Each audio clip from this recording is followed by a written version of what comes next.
Inside this 5,600 square meter warehouse in Murchison, Texas, there's a manufacturing boom underway. Workers here, the beneficiaries of a conflict raging 9,600 kilometers away.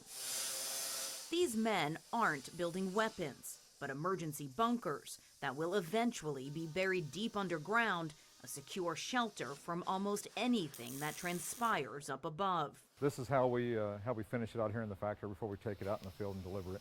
Gary Lynch is the general manager at Rising S Company, one of America's top builders of doomsday bunkers. He says orders have flooded in since the conflict in Ukraine began in February.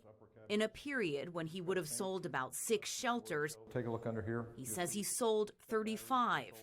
And while sales in the past were mainly driven by fears of an economic collapse, many of his new clients are voicing one major concern. It seems like this time around is because of a nuclear event. I'm getting people to call that have never even thought about a bunker. You know, maybe even people that never even realized that they even existed. Russia has the world's largest nuclear force. The U.S. is the second largest. The fear of such weapons has been flowing since the conflict began. The surveys that I've done. But Michael Mills of the University of Kent, whose research centers on doomsday prepping, says it's rarely just one trigger that pushes people to such extremes.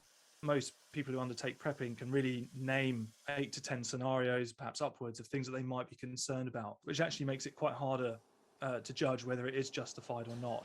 He says that the conflict is playing out in real time on social media, making a battle on another continent feel incredibly close. Those images of war-torn Ukraine being beamed directly into living rooms with constant updates have a role to play in making kind of unimaginable disaster seem very, very imaginable or realistic.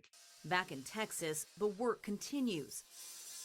The shelters being constructed on this day, Lynch says, are headed to Nevada, North Dakota, and Georgia.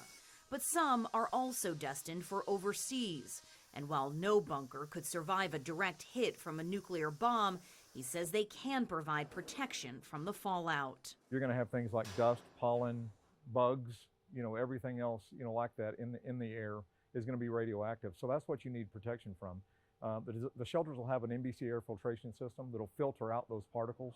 These shelters are designed to last up to 150 years.